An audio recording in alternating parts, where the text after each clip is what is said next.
at the same meeting last night. And hey, rolling. Oh, yeah.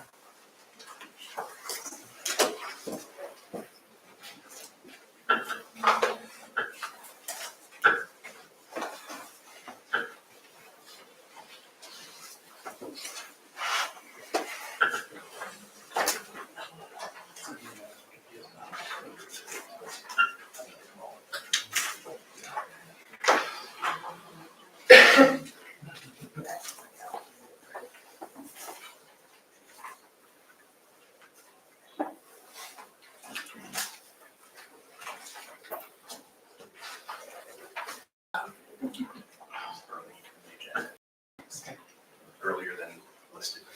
Yeah,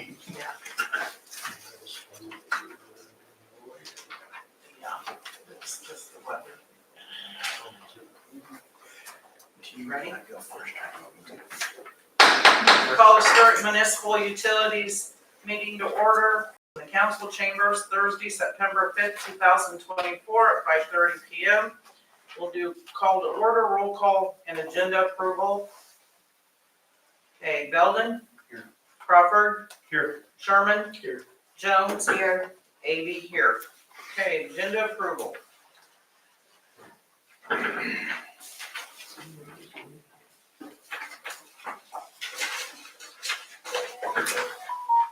I hear you say something about moving issue items?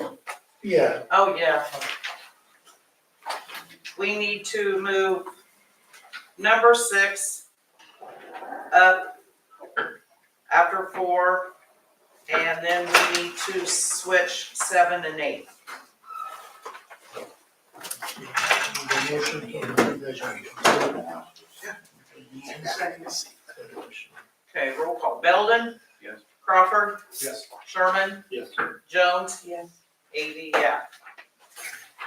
Okay, then we'll do water utility user rates. Chip and Force. Okay, good evening, Chip Schultz of Northland Public Finance. Okay, so the material that's in front of you, I'll just review the kind of the key material there, and then Forrest will have some material to go over.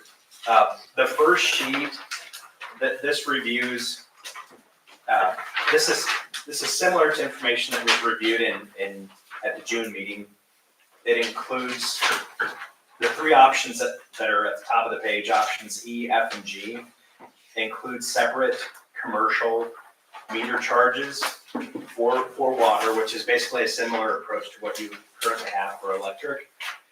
And the distinction there, or the rationalization, is that those meters are more expensive to maintain, therefore they should have a higher monthly meter charge. So this is, the first 3 are what you've seen before. Board Member Belden asked for option H at the bottom. That reviews an approach if you keep, in 2024, you keep residential water rates the same as they currently are, no change. And then the impact of that is, what do we have to do to commercial user rates with this hypothetical approach? You'd have to roughly adjust the base charge for commercial or meter charge, roughly 39%, and it assumes a 10.5% rate adjustment for the second and third tiers for commercial. This assumes also you leave the base, the no rate adjustment for the first tier, the folks that use 10,000 gallons a month or less. So that's listed out in detail in columns K and L.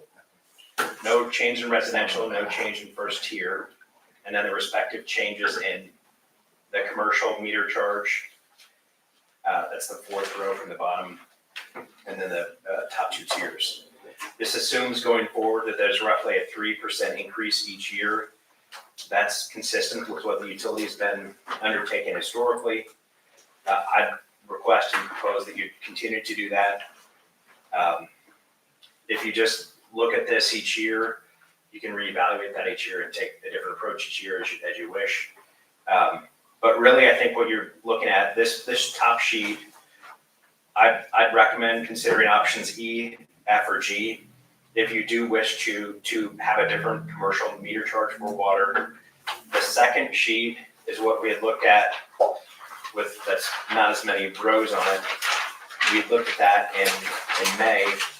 This keeps the meter charge for commercial and residential the same in options A, B, and C. And then just takes different approaches to the per 1,000 gallons as you really would like. It depends on your preference, really. So would propose considering options A, B, or C if you want to keep the meter charge the same. I think there's a good rationalization and a good defense for having a higher commercial meter charge. If that's your preference, options E, F, and G look like good approaches to consider. They vary based on how you approach the per 1,000 gallon charge. So to give a kind of a perspective, this is a little bit dated. It's from the third sheet. This breaks out, it's from 2022, but it breaks out what your customer breakdown is per tier. Sarah put this together. I organized it as part of the presentation back then. So you have 830 customers that are in tier 1, the 0 to 10,000 gallons, and you have 39. It's more than this now, of course, in tier 2. And then tier 3, you have 1 for the 1,000,006 gallons and above. And then the third sheet this page has, I just wouldn't mind focusing on the green highlighting there for the right of the page. If you're looking at this is a 2,500 gallon user, that's per month. If you do a 3% rate adjustment, that highlighted area, the purpose of showing that is to say their water bill adjusts about $1.70 per month if you do a 3% rate adjustment. So in dollar terms, it's not a huge impact if you just have roughly a 3% rate adjustment. Trying to just put real terms on it. That's what the county assessor said when they jacked our property taxes up as well. So, I mean, assessor, I know we have nothing to do with that, but you look at all of the costs, when someone gets a 3 or 4% raise in this town, and 75% of it's LMI. A small percentage is a cumulative domino decline. The LMI percentage isn't that high. What is it? It's closer to 60. Okay, so you still have almost 2/3 of our people are still on an LMI basis getting 3 and 4% raise. I'm not for. The residential rollback also went down as well. You had rollback, your assessments went up for residential homes, but the rollback dropped a lot. Whose property So the taxes went rollback down that- in town? So if you're, No. I don't, I'm here to talk about water rates, so rollback went from 55% on residential down to 46. So if you factor that into the assessment change, and then you have real numbers. So would just encourage you to take action on adjusting rates, and it's up to the board as a policy question, just which approach you want to take. So.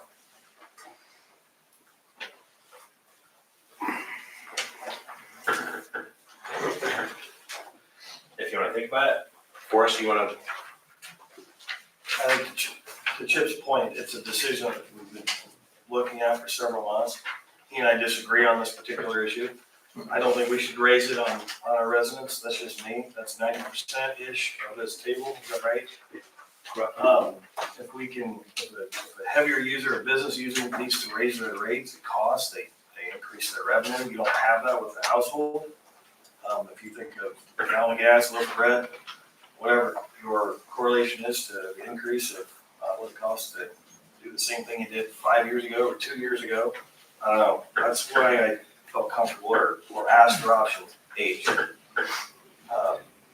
And if you remember the information you shared with us before that had the proxy bills, based on the other communities, we were at the top tier of that. The other neighboring communities that were in the 2 counties, we were higher than all of them, substantially higher than, we were Pretty close to Kenora. Okay, but if we're on the high end of the spectrum, that means for other ways to do things, and that's what H does. Guthrie Center, we're about double that cost, and so on a residential basis. And if you look at the business basis or the higher usage basis, we've got room, and that's where his comparison on the meter charge, sounds like a lot of 39.5%, but again, if you look at the actual dollar value, what was that, $24 to $33? Is that $11 a month? It's back on the first sheet. It's, now. The meter charge goes from 23.90, that's in column I, to 33.35, so it's $10 on the meter charge. There's a lot of small businesses that don't make a large profit margin either. Oh, I get that. But they also have to be over a 10,000 gallon user to hit that. Right. But your approach, sustainable, long-term, I don't know how that can work. I mean, It's I agree. trying to keep it at no change for, I mean, like, so what's your approach for 5 years. 5 years, 10 years for residential? We let, great point, great question. That, we let Forrest have another, several months to continue his analysis. We do this for a year if people are agreeable to it. And we're right back here looking at it again. And maybe we have to do, a residential increase at that point. But we still gain enough revenue between, 60 or 70,000 by doing option H. It still raises their revenue, 60 to 70,000. We only needed about half of that to cover the cost, the Xenia's putting, forcing on. So. That's really, a lot of it comes down to what's your philosophy on should people pay their way or not. That's to me what it's about. If it costs you as a utility more to service that residential customer, you have a reasonable basis to adjust their user rates. And you've just issued 6.7 million in water revenue debt. I want to keep you financially solvent. That's really it. So residential is so big of a portion of your customer base, to not impact them. You have over 800 accounts there. That's a big swath of your user base that you're not touching in terms of revenues to cover your cost increases that you've seen as a utility. And they're getting touched by the county assessor with their property taxes increasing in every other measurable way with interest rates. Any other metrics that you use to operate your life, they're getting impacted that way. Other than the big bad I government. just think you gotta at least keep those increases at that historically regular inflation rates at least. Even, if you're trying to like buffer team across the country, maybe try to keep it low, but I mean, sustainability over time, I don't.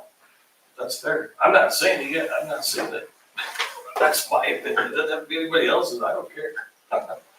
Let's just live here and pay taxes here, and are in your everyday lives are being hit because of all the inflation, to your point. And so this is something that we can do for a year to offset that. The heavier users are, going to pay their fair share. In your defense too, you absorbed the rate increase from Xenia last year. You didn't change your user rates then. So you've been generous toward customers already. So and let's try to put it in dollar terms too. Gross revenues of the water fund are about $1.4 million a year. If you're trying to adjust user rates 3%, that's roughly 45,000, not quite 45, but almost 45,000. If you wait on that months, you're missing out on 22,000 in missed revenue. Waiting, I would just encourage you to make a decision. So, waiting is costing your water fund money, and you're missing out on opportunity costs. So. And this isn't something that, if we do something this year, it can be different next year on a different set of facts that Forrest is working on potentially as well. Whether that's cost savings or, I don't know. There's a lot to decide, I think, with what. And you've done a great job putting all these options together for us, to have a lot of information to try to make a decision. So, appreciate it. Okay. Any other questions? We just need to go with the financial advisor recommendation. We need to be sorted. Well, I Like to bill us, so. How would we not And be we solving? cannot. Your water fund unassigned balance had a negative fund balance at June 30, 2016. I would just urge you to avoid that. Okay, but what has it done over the last 3 or 4 years? Has been growing? It's been growing modestly. Okay. And So what is that balance now, ballpark? I have to look it up and I know top of my head.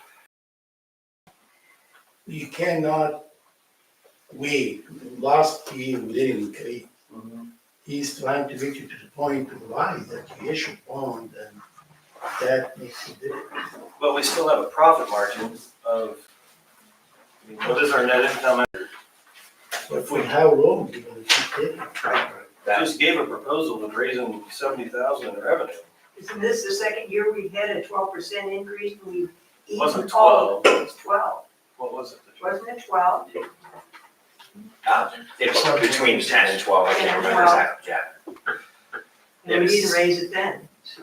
Right, So our net income after debt, $3,292, is that right? that's right. 62. Row 62 on the final, the stapled sheets. It was $250,000. What I don't doesn't, think what's not reflected in that are capital outlays, they're paid after that. So your bottom line is row 74, that takes capital outlays into account. So it's 192, 300. Yep.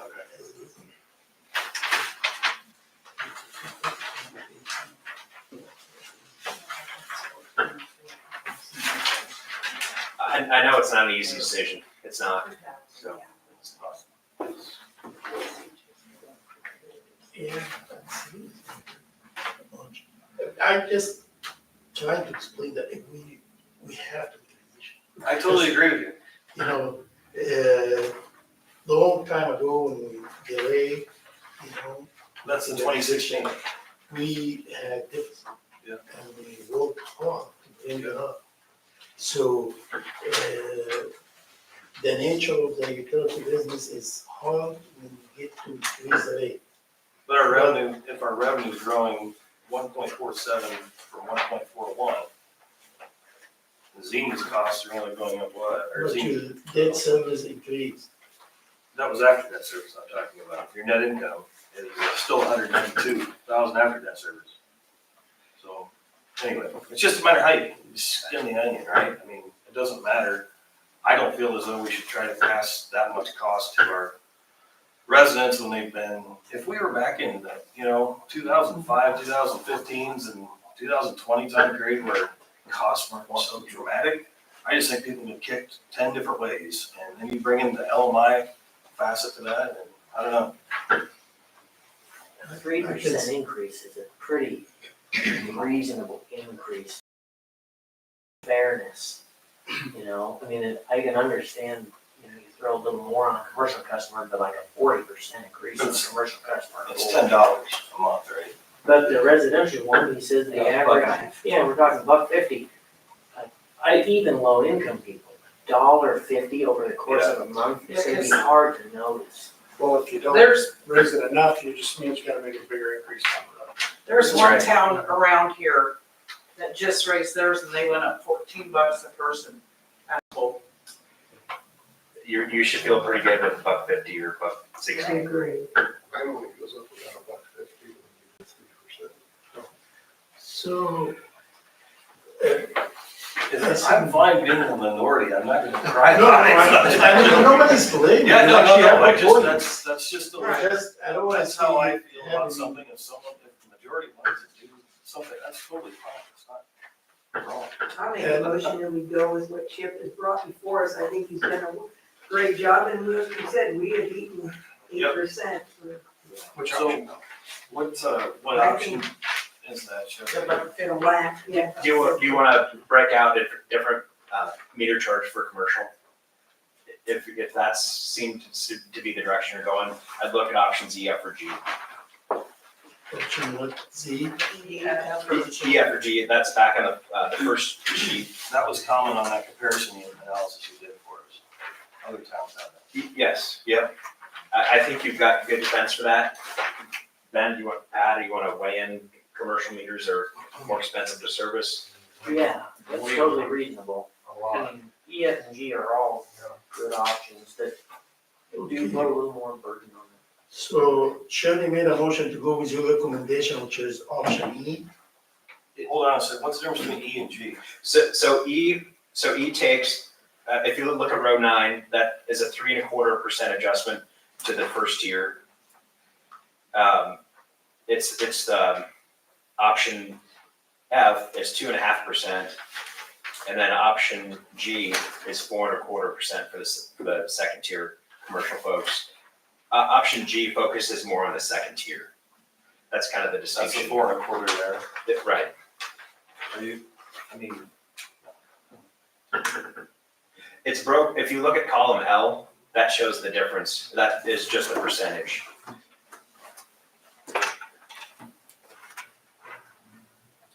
So, How do you feel about option G from a financial perspective? I mean, I think it's reasonable, and if you are of the philosophy, Brian, you're leaning this way, if you do want to go that direction where you want to focus the revenue more on commercial, option G is your option.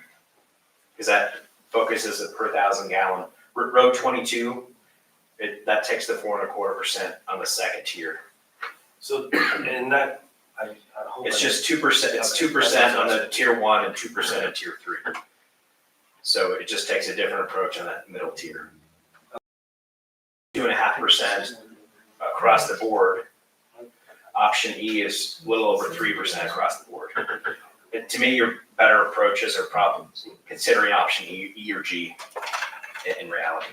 G still left, surely G still concentrates the increases on the Right. top tiers, so Right. that's. So your motion would be for G. G? Okay, option G. Do we have a second? I'll second. Second by Dan. Okay, Belden, Yes. Crawford, Yes. Sherman, Yes. Jones, Yes. Avy, yes. Thank you, Yeah, Chad. thank you, Chad. I know it's your own time.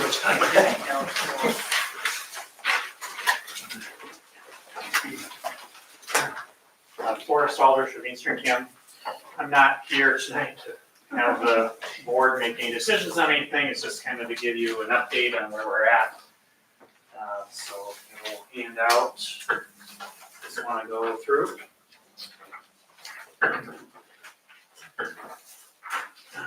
I was a little thrown by you moving your board up a week, so I did a little scrambling, but I got there.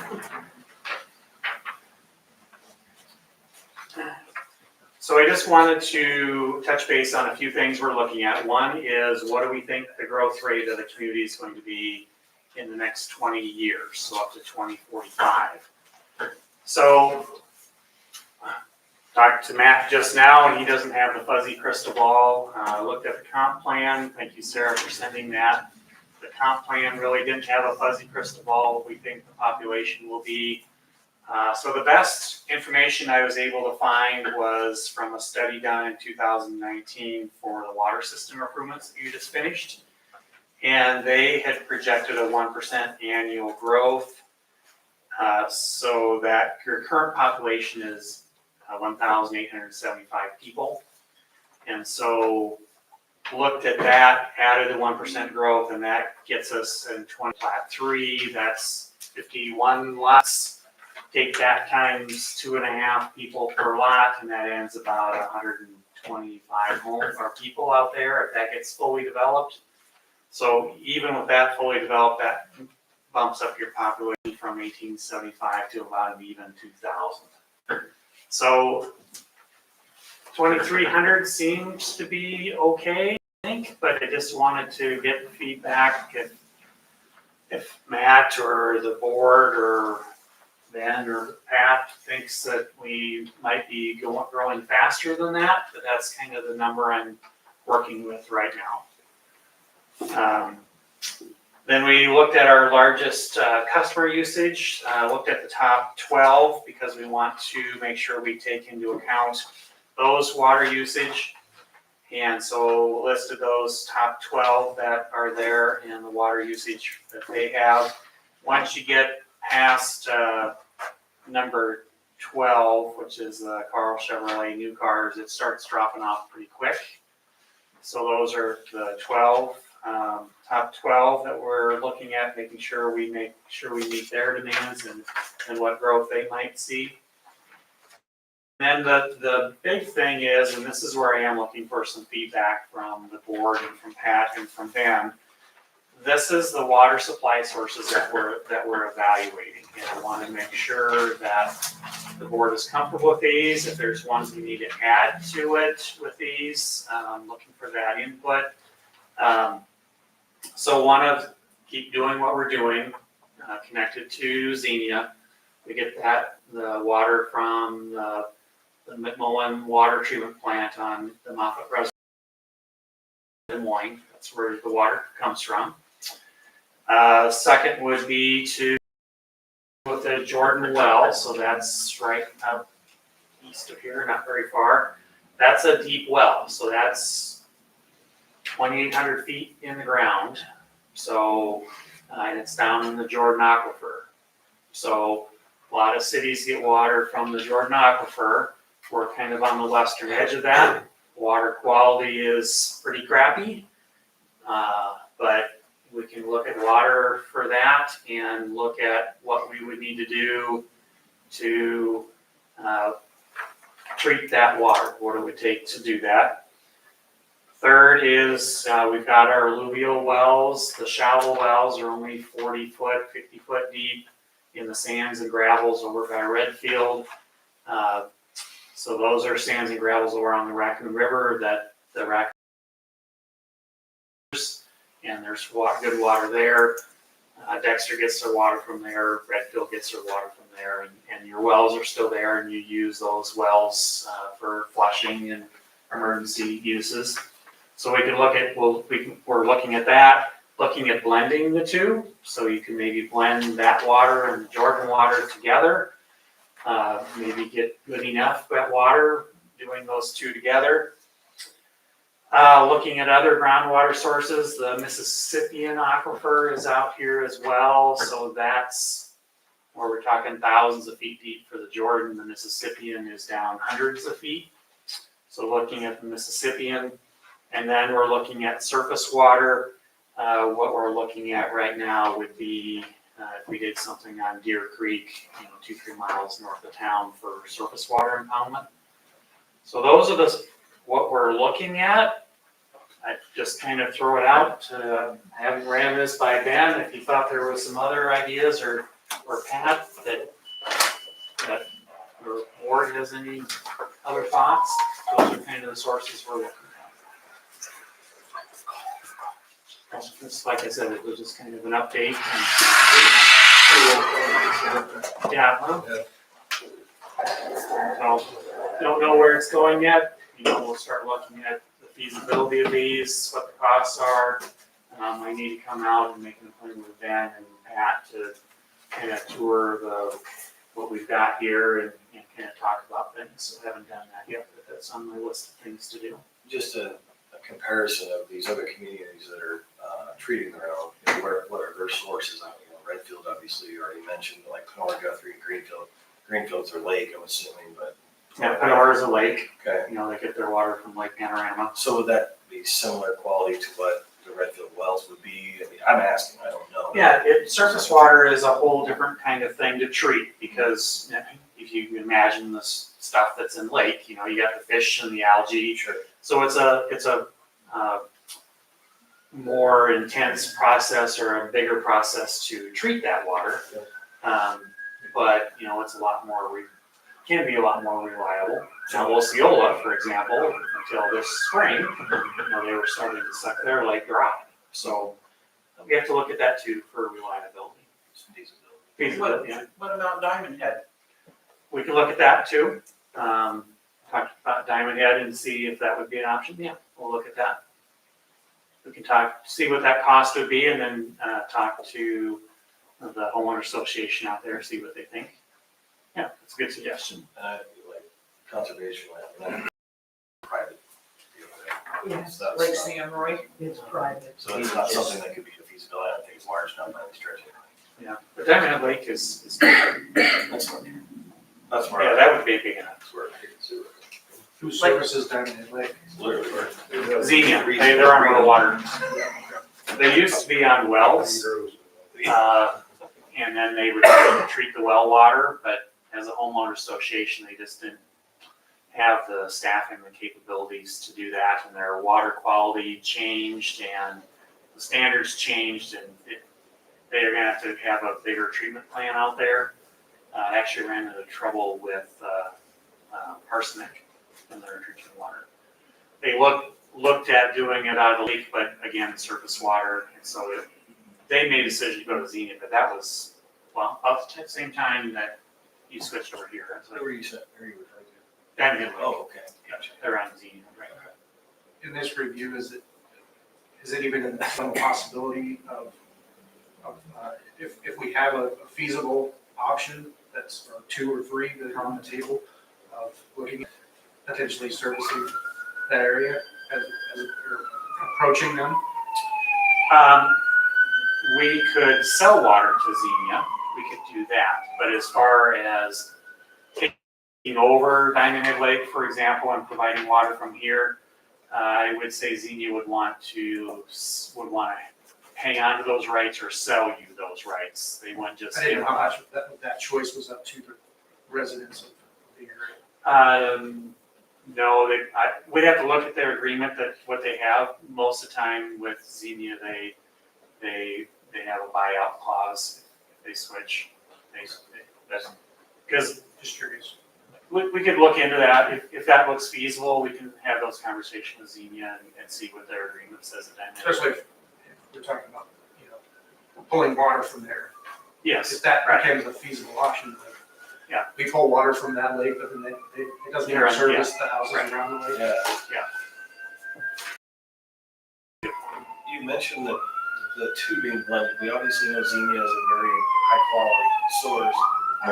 Free to get to You could possibly an blend efficiency level blend that the three. balances cost and quality that Yeah, you could.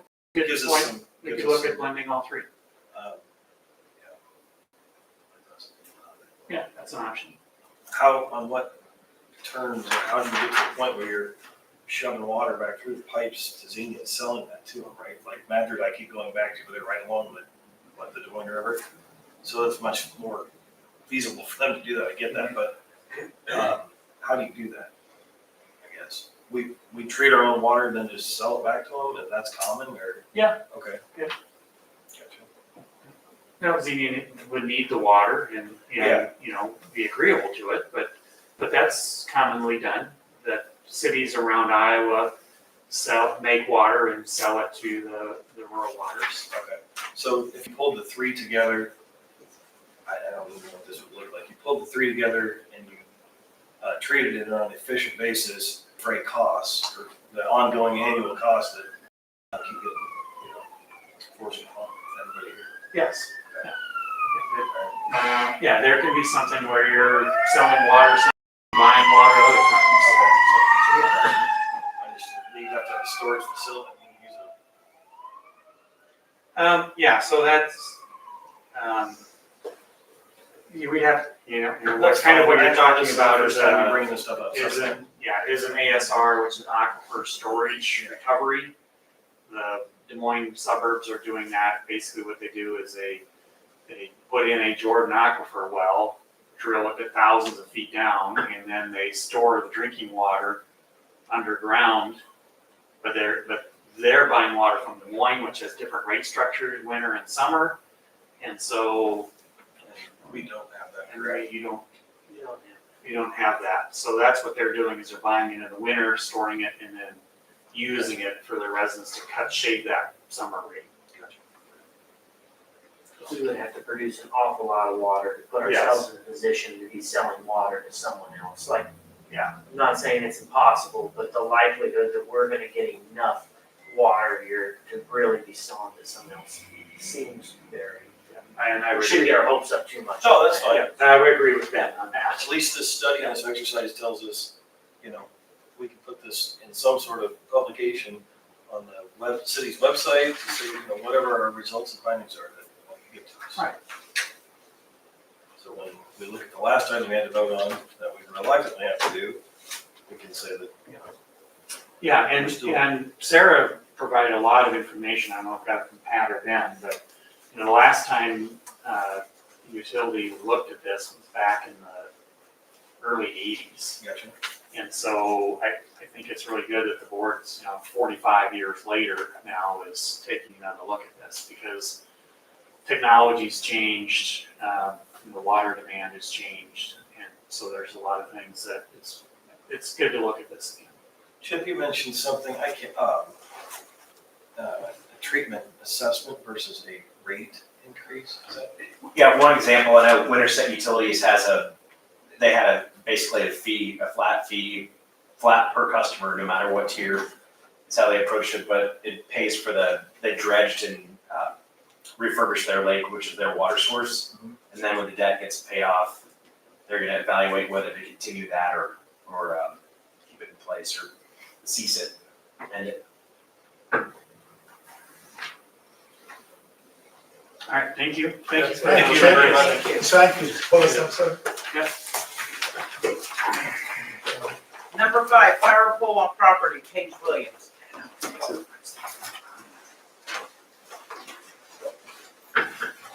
Hi there.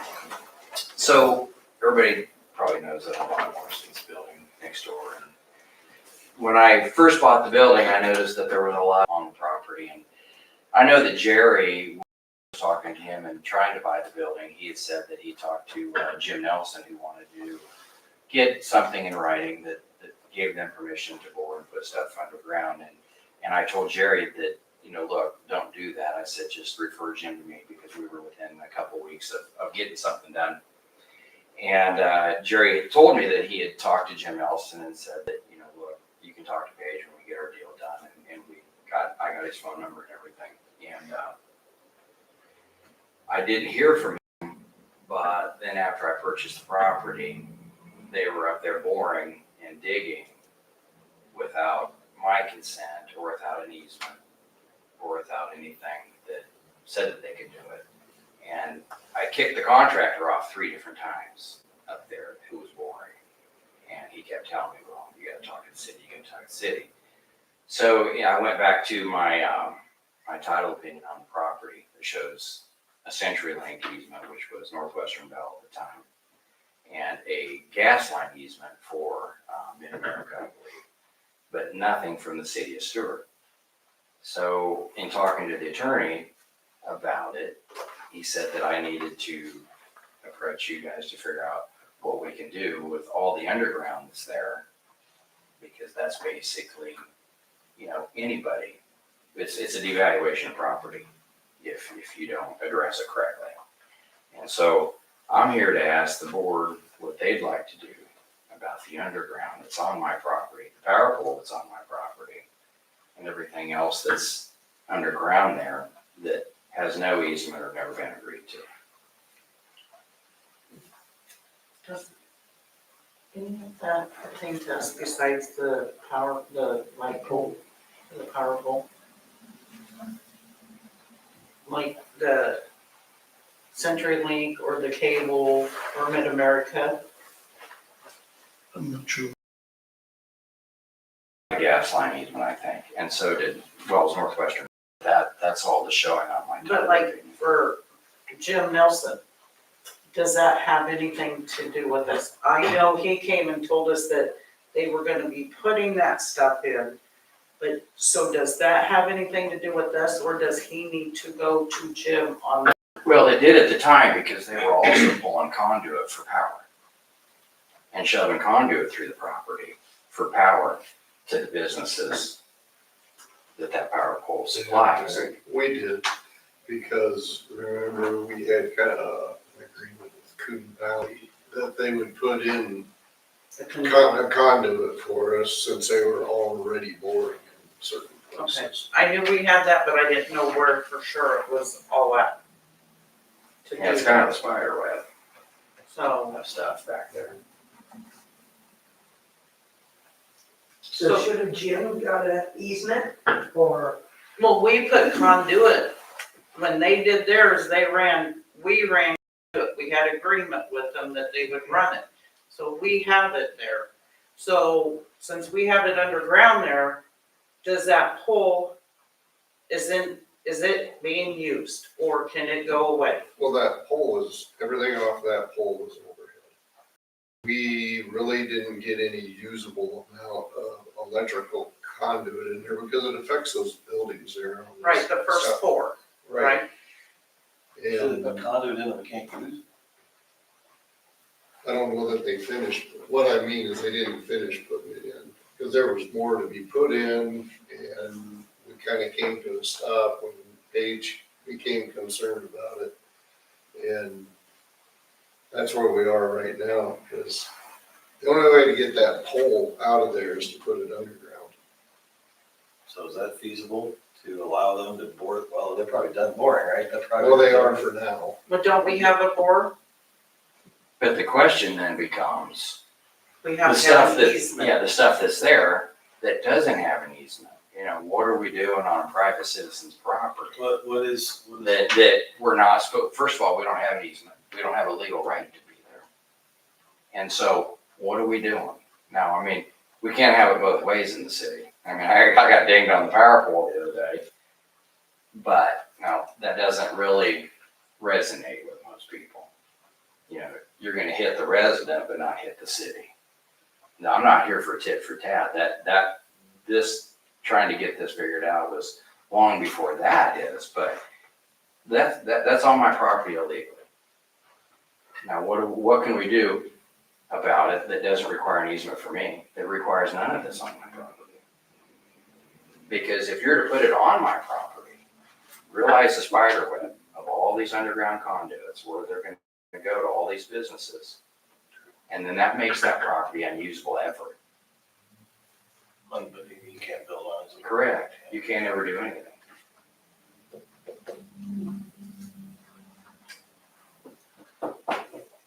So the portion that you're talking about now, what all is under there and what's the history of all that is under there?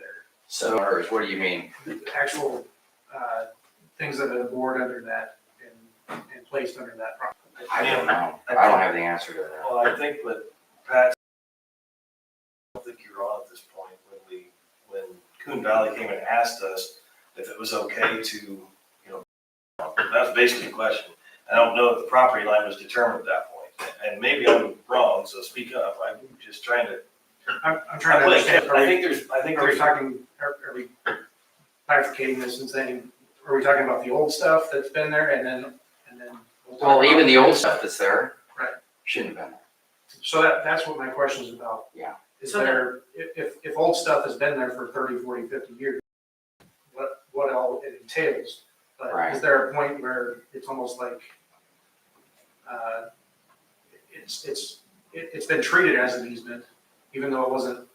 But that'd be like everybody that's mowed an alley in the city that have taken care of it for 30, 40 years. Is that theirs then?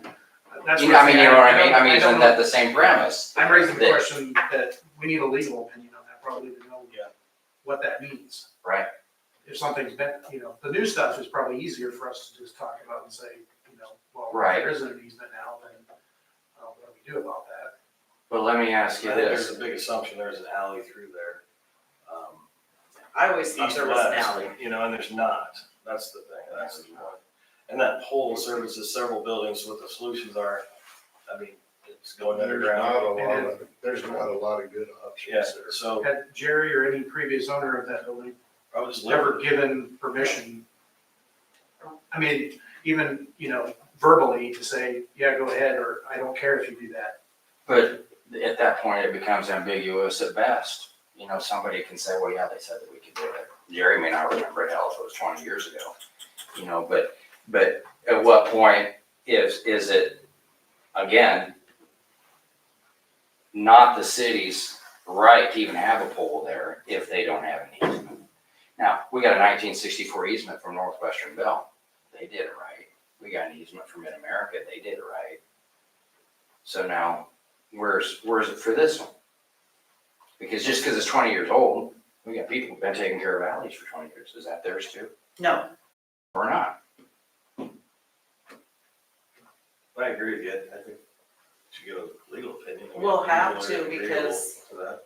And I mean, I'm not disputing that the pole should be moved regardless of the opinion, because I don't think that, I'm not a big government person. I don't think the government should be encroaching on private people's property regardless if there's no mechanism like you're talking about easements or whatever. That's just me. I don't go for that. So, So would you be willing to do an easement? Since Depends the on where it others- would be, so like, you know, where the Northwestern Bell one is and the gas one is. You know, I don't know from a legal standpoint, say if that gas easement from the center of where the pipe is 5 feet on each side. Is that something that could be looked at and fall within their easement? I mean, are you planning on building something there? You know, you never know with me. I know. You know what I mean? It's, you just never know. But, you know, I don't wanna limit my options, you don't wanna Right. limit square footage, which you can do downtown if you wanna build something later on, Right. you know, to enhance the downtown, you don't wanna limit it because you got all these easements. I didn't even know what you were doing with the building, except tearing it apart. It is horrible, So, but it's gonna be amazing when it's done. so what are you putting in there? What are you doing? Well, so, the front offices, I'm planning on, renting the whole front out to somebody that's got a business that needs space. I thought about actually taking out the front garage door and moving, you know, for more space in the front, kind of more of a storefront. The back area, you know, I'm still in the mini storage business. We are looking at, putting, you know, like temperature control boat storage, or it may end up with my car collection in it. So, I mean, who knows? Cargo. Okay, are you willing to work with, We've got Northwestern Bell there, and we've already got the gas people there. Can we make that stuff fall within that easement? Because it's a perpetual easement, and that's not going anywhere. so is that something that, I don't know, I'm asking, is that feasible, from a service perspective or not? I mean, It depends on how big the easement is and whether. Right, I don't know how wide it is. I don't either. That would be probably something where we would have an attorney look at and see, you know, can we figure out how wide that is? And then get a hold of Mid-America and say, can we go into our easement? Right. do you have the horses and resources at your office to figure that out?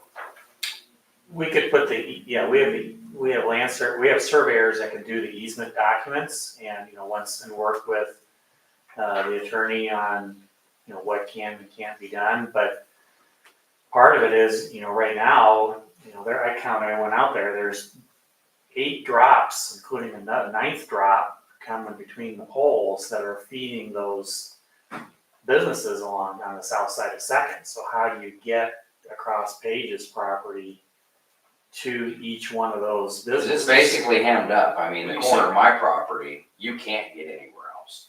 You know, So you you have might, to have the easement to go under to service all of those businesses. so you might be able to go underground, you know, along the north edge, along those businesses, maybe with an underground along the north edge, it butts up against all those properties, but it's not an easy.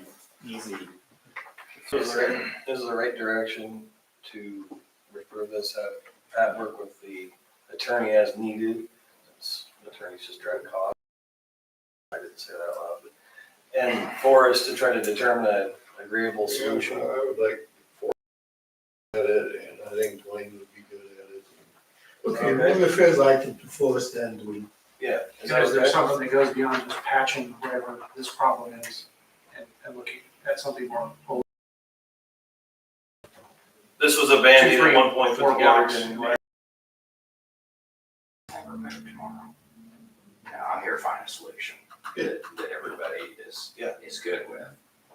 Whatever it may be, you know, I'm trying to find a solution as well by saying, let's dual use an easement that's already there. And the investment you're putting in that building, community to have it fixed up and. Agreed. And used, so.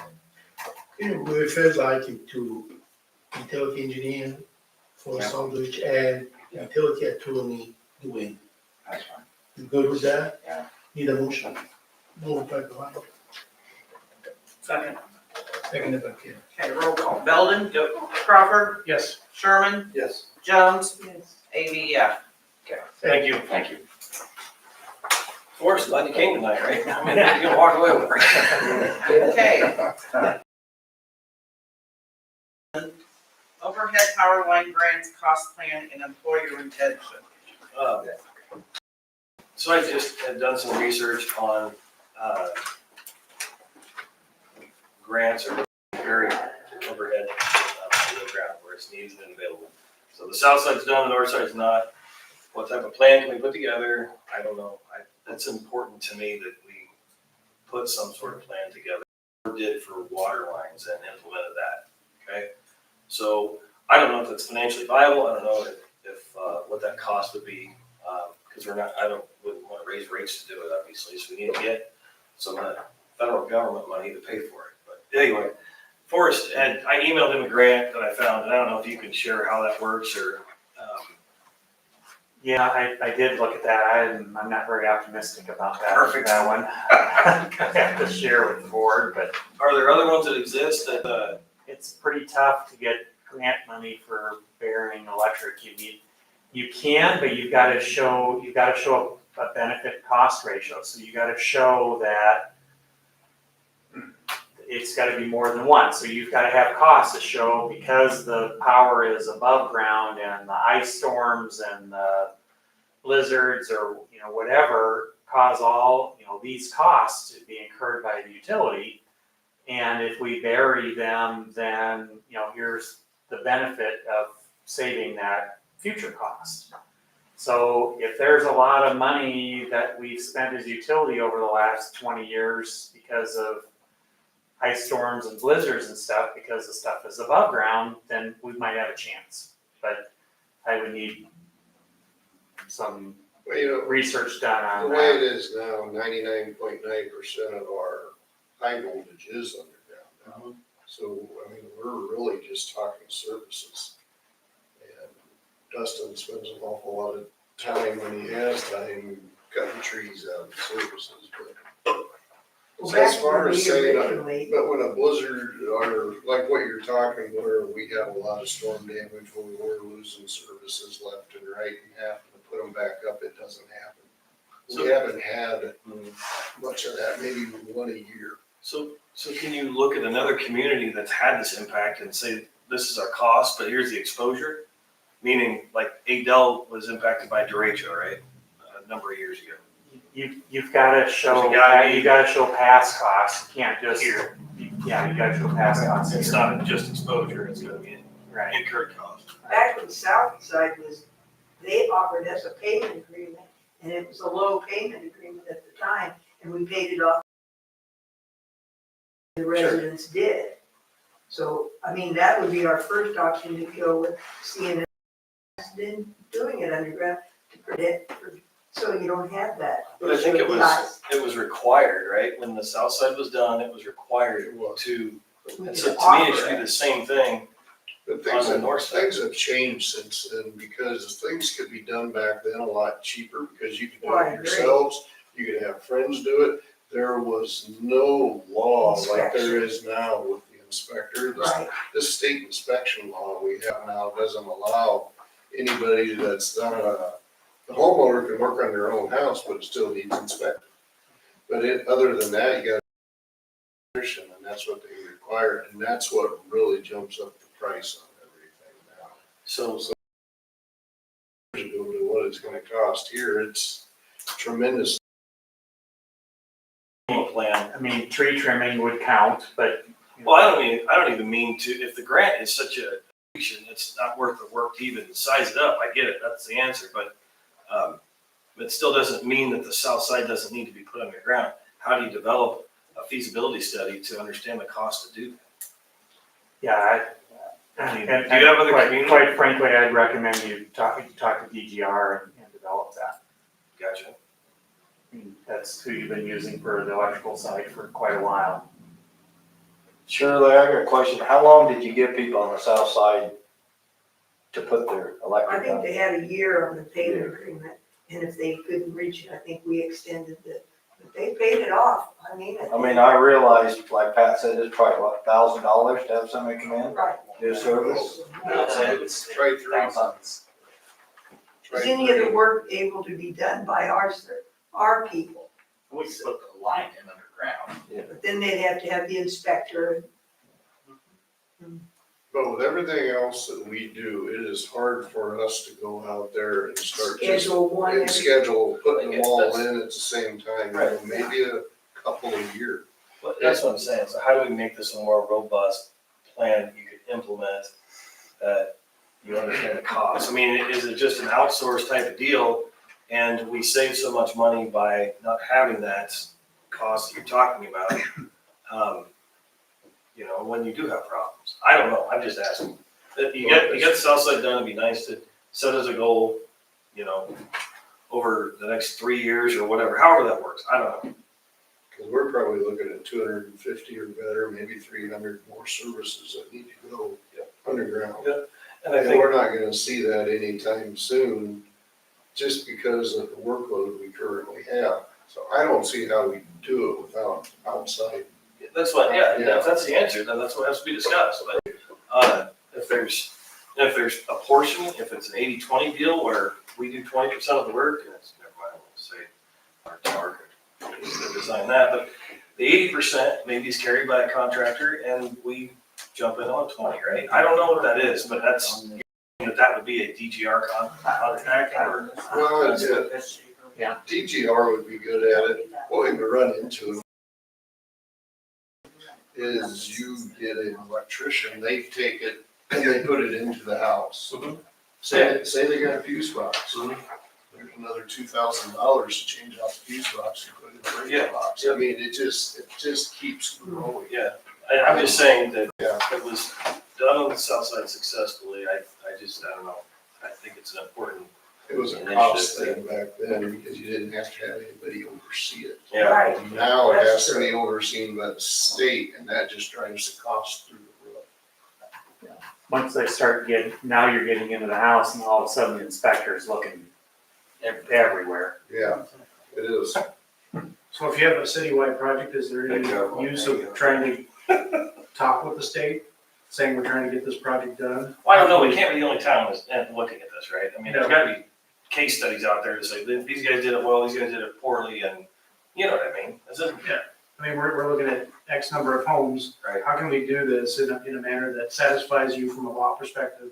Right. From electric, maybe there's something that can be done, when we're trying to tell them we're doing an initiative to make this happen. Because it is better for the community. That's a safety thing too, yeah, absolutely, so. When's the DGR guy coming next? Last chance. Well, they not having a rate study done and having Blair come down here, and we capped it at 3. Yeah, we kicked him out, Yeah, he's gonna do the study, but he can't afford to come here and do it for 3. Well, tell them that, we'll go up there. You know how far that I is? just, We'll charge them more. so if that needs to change, that's fine, we just need to look at the cost of it and have it come. That's the same guy that's been here before, the young guy, right? Well, he's no young guy, he's probably my age. Well, who's that guy that does the financial? Oh, that's Jared Lucy. He's not from DGR? He is, Okay. but he's the one that was doing the study. We needed to do some upgrading on the south side, put in heavier wire into a new substation on this end. Yeah, okay. And, I mean, he gave his presentation 3 times Yeah, down here. And every time they come down here to do a presentation, it's a couple $1,000 just to get them to come here. And so. You didn't hear that, 'cause I know, You're that not guy doesn't operate that way. Yeah, Forrest gets 200. Yeah, exactly. It's like goose egg for us, and I'm on a raise. Am I the only one? I'm just asking, that's something I think is important, and I'd like us to understand if that's feasible or not. If it's too much money to take the whole north side, can you take chunks of it that are most? What we could do, here's what I think. I can talk to Blair, he's the guy who does the rate study, and say, hey, they're gonna loosen up the strings on you and we pay you enough to come down and give the presentation on what he thinks. I think it's important to hear it firsthand. Absolutely. And he can bring Jared with him. They can both come. And Jared, he's more the engineer type that's gonna tell us what we need to do and how that would work as far as putting everything underground. I can talk to him about that on the phone. Is that, I guess. But I don't think we wanna forget about what Jared has talked to us about before. And that's redoing some of the electric on the south side, plus a new substation, because this substation is older than me. And it's all kind of piling itself up, and it's only gonna get worse, and the expenses are gonna get worse. If we were to order a new transformer for this substation right now, they're over 2 years out, just to get it. So we can start on another part of the project while we have that ordered and wait for that to come in and then redo the substation. This is all stuff Jared has talked with us about before, and we haven't really decided yet. And I just get really nervous when they throw 5 million here up to 9 million here over several years, and that's a heck of a lot of money to burden folks with when their services stay the same and they've got to offset that increase. And so, I mean, But if we incremental. I think it's more important to keep up on upgrading the electric, or we're gonna start having outages and problems. Yeah. And that's worse than raising rates. Right. I have a question. Pat, what would happen if the north substation goes down? Is the south substation enough to power the entire city? It is right now, but we set an all-new peak this summer. We're at almost 4 megawatts. And that south substation will only handle about 4.5. If we keep going in that direction, no, in a matter of 5 or 6 years, it won't be enough. So not only do you need to upgrade the north substation, you need to build some redundancy into both of them. Oh, absolutely. Absolutely. I mean, you're up, I gotta take off for another meeting. See you, Forrest. Yeah, thank you. Generators up here that they own plant. We don't really use them anymore because they're not compliant with their emissions. So we really don't use them, and they really don't produce enough to make it worthwhile. Because the only time we really need to generate is when it's super cold or super hot, and they just aren't big enough anymore to handle it. But we are gradually creeping up on maxing out the generation we have. And I'm not trying to scare you, but within. No, it's not that, it's the cost. It is, cost is tremendous. You're So right. we have a 3 to 5 to 10 year plan for upgrades. Well, that's what DGR. That's what they had for us. And the first year for them to come and plan what they're gonna do, I think they wanted like $30,000. I mean, we got money for that. We got money left over from the electric project that we can use to pay some of that off. Maybe we just add to this planning with, the overheads on the north side as part of that. Like you said, when they order that, maybe We they're, can throw that right in there with it. and make them similar to what Forrest is evaluating with these water sources, ask them to do the same with, unless nobody has any interest in discussing this. No, it's valuable, I think if you include it with what other stuff is, and I can talk to them. If we keep going at it the way we are now, getting everything put underground, the services on the north side. Yes. Mm. And like, I'll be well, let's hope you can. serious. I mean, We have money left over on the electric side to do these things. And We can- get left over, like allocate, like, No, from the previous project that we have, okay, underground, it's not part of the annual no, budget revenue. no, it's not. It's just And money that's left kinda- over from that project. can be used into capital project. Okay. And that's what you have in mind about that. That would be a good way to get it started. So I would encourage the Pat to get hold of them, get him back, and let's try to talk about it again. What's everybody else, hey Kim, what's everybody else, Dan? Right, you can come back and Yeah, talk. look Yeah. into it. It's too late. All right, we will go to Employee. the, It doesn't sound like the grant's favorable, and when I talked to Forrest on the phone, I wouldn't have added that, I thought there was some, he obviously did some research from the last time I talked to him about it, and DGR will be still out to go. even with the grant, Yeah. okay, yeah. DGR calls and tells me when there's a grant that's available, and if they think it's a good grant that would benefit us, they do let me know. Gotcha. Employee retention, council side decided not to move forward on that. Actually, I'm sorry, they had no action, I apologize. They did approve the retention. Yeah, but not the Not the health 80/20 health insurance. insurance, yeah, so, I still think that's something, I think I was upwards of 10, 11 towns that I contacted. So I think this is gonna be a translation to an increase in rates that whoever's hiring that person is gonna have to manage that themselves, but not one community that I've spoke to has 100% health insurance coverage. And so to me, I'd like to just stick with our 80-20 on the utility side, let the city do whatever they, grandfather everybody that's here, and then the folks that we hire, forward are in a different than what people had started at before. I'm just gonna use this example. Was no experience, no certifications. He was considered for a job at a water district at 27. He was just seasonal up for the summer, but if he started there full time, it would have been about $27 an hour. Health insurance was 80-20. So I don't think that we're off kilter at all. This was from Waukee. I mean, that's a substantially, fast growing community. So I guess if I need to make a motion that we continue with the 80-20 on new hires, I guess that's what that would be. And then Pat showed me the scale of what the wage rate would be. That may be different, but that's handled, to me, in my mind, that's handled by the manager of the department. Per attorney looking at it. Yeah. Just to cover it. Sure. That's fine. Okay, move by building to continue the 80-20 thing that we approved last meeting and grandfather the current employees with 100%. We have a second. Can we add a comment in there that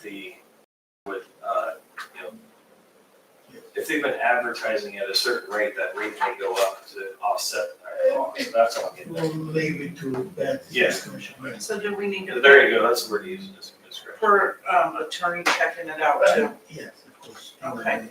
The motion will be made fair to that. Okay, Move by building. I'll second. Second, Okay, Belden? Yep. Crawford? Yes. Sherman? Yes. Jones? Yes. Amy? Yes. okay. Okay, new employee hire, lineman. Sure everybody sees a face they don't recognize out there. Go ahead and stand up, Buck. This is Buck Marion. Why do this to me? He's from Guthrie Center. And he's been through lane school, and unlike he's got CDL and all that kind of stuff, and gets a lot of experience just being in school up there. So it's an 11-month school, not like some of these other ones that are only 12 weeks. That's where I went, and I always tell everybody that's the best place to go. So if you guys are okay with it, I would like to hire Buck, and we'll work on, with the insurance being the way it is, maybe I'll work on his wage a little bit more. It's not going down from what I told you, it'll go up. It's 80-22. What you want to say, it's tough to talk in front of people, isn't it? Yeah, just a little bit. I didn't come prepared with a speech or anything. But Dustin and I spent an hour with him the other night, when we interviewed him. I called 2 out of 3 of his references, and they were good. Great. So I'm really happy, and I hope you guys see what I see in him. I think he would be a great addition here. Is there a residency city limit requirement? We could help with like relocation. Well, I gave him two months to move here. Okay. But it is so hard to find a place to live here sometimes. There's a place up in Kading that just rode my e-bike right through the, Elon Musk would be so happy I have an e-bike, but out of Kading properties, there's a, Are you looking for an apartment or a house? Well, I looked at the apartments in town, but they're a little bit pricier than what I'd like to start originally. Because I looked over at that Hotel Stuart, and that's way too high. So I really like anywhere that would be affordable to live at. And remember, he can live 15 minutes out of town. Right, That's what we decided a few years ago. right. So it doesn't, if you find a nice acreage somewhere. Anything like that, anything that would help. So you got time to look. Yeah. If you're not moved here in 2 months, like I gave you that timeline, it's not like, oh, you're fired. It's not like that. I'm gonna give you. It was a 70-30 at that point. Like Brian said, is there, like, the city or the utilities helped his cost to move here, right? They did. So is there any way we could do a little bit that we would have to maybe, Married 25 years and I had a whole house full of junk. And I got a feeling Buck probably does stuff as I did when I moved. I had a kid and all kinds of junk. I just think if you look at the guys sitting next to them, they live in town, Pat lives in town. I think, with our business, that things can go out. I mean, 15 minutes I get, but if we could encourage, residency in the city limits, I'm open to a cost deal or whatever. I mean, if we have to have him say, okay, we'll pay this amount, and if you leave before this time, you're gonna pay it back. Yeah, I know. I'm just saying, I'm open to that. The police do that, so. Explain that a little better. You're gonna give him money to move into town? Is that what we're talking about? Yes. Yeah, to help him, Yes, relocation costs. yeah, to help him Like, cut the like cost. Moving allowance. or Yeah. like, That makes sense. Yeah, that makes sense. Yeah. I'm a, or like enough for a down payment on a house? Oh, no. Cause if we're gonna do that, we're gonna do my pocket too. No, I think talking about moving expenses. Talking about 2 men in a truck. Yeah. I mean, moving expenses, can you get everything? You got a truck doing it. Yep, we got truck and trailer. Probably get everything in there. I mean, I don't see. Yes, and stuff like that. Kinda Anyway, work it out. it's, For some people, that's a lot different than it is others. I mean, when I was his age, I was moving around on my own. I could get everything in the back of my old car. And so I did a Ford Escort, I don't know what a but reasonable, still, I don't know what a reasonable number is. 2 is what I guess I had in my mind to help with that type of cost. Usually based on his actual expense. Yeah. Right. Okay, We that's made fine. that Yeah, expense. yeah. Probably with my parents. Whatever his expense is gonna submit. I just didn't want somebody to think it was 10 or 20, right? I mean, Right. No, There's down teachers, payment there's on that. teachers, right, that they're offering, or maybe it's administrator, but they're not here, but I know I've heard about this.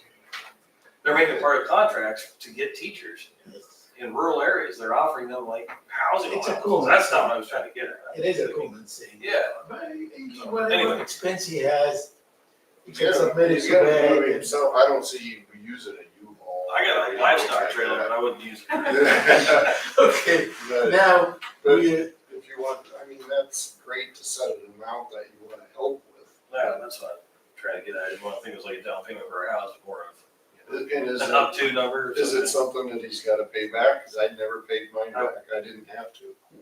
I just think Normally it's it's hard part to. of the.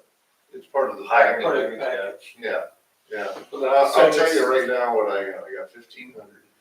And anything over that, it was mine to pay. And I went over it.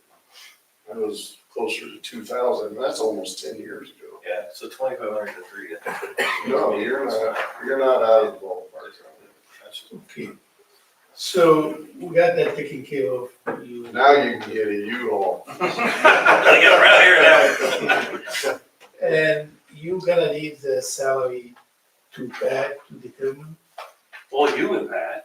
I mean, I don't know, is that? That's It's up fine. to you guys. Normally, I determine that on these guys when we get a new employee. It's Yeah. makes no difference. Just give the motion. So it's very low. When I tell Al, or I tell Ash and Sarah, this is what I think, and that's, it goes from there. Okay, so we need a motion to approve hiring the new employee Buck Mary, and who's that? Buck Mary. Partner. Welcome to Stuart. Moved by Dan On to residency. hire, yeah, I'm gonna say the motion, to hire Park and to allow Pat to determine his starting salary and allow him 2,500, not to exceed 2,500 for moving expense. 2 months. And he has 2 months to establish his residency in the town Or within that 15-minute thing. within the 15 minutes. Yeah. Right. he doesn't have it, what if there's nothing available? Just come back for an extension. It took forever for me to get. We can come back and give an Yeah. extension. Yeah. It's just gonna be documented, where it's that's for an extension. Okay. Yeah. I mean, that's, they didn't do that, remember with Jeff Howard, because he's trying to sell his house? Yeah, yes. Anything else I'm missing? No. Okay, so we need a motion, move by Dan, Second. second by you. Okay, Belden? Yep. Crawford? Yes. Sherman? Yes. Jones? Yes. Amy, yes. Welcome to Stu. Thank you all. Thank you. Thank you. Okay, Buck, how do you spell your last name? Marean. Thank you. Thank you, Bob. okay, number 9, city administrator reports. Okay, I'll try to go through quick and easy. We look at the first page of the financial statement. We are at 6.7 million cash in the bank. Go to page 2, the difference between the July 1st, 2024 and the end of August. We are at a plus number of 29,307. That's without the water project. If we take the water project out, it should be 75,938 as a plus number. Go to page 3, we're still at the beginning of the fiscal year. Our budget is 3.6, it's been only 600, so we have money until we finish the fiscal year. Page 4 shows the months of August only.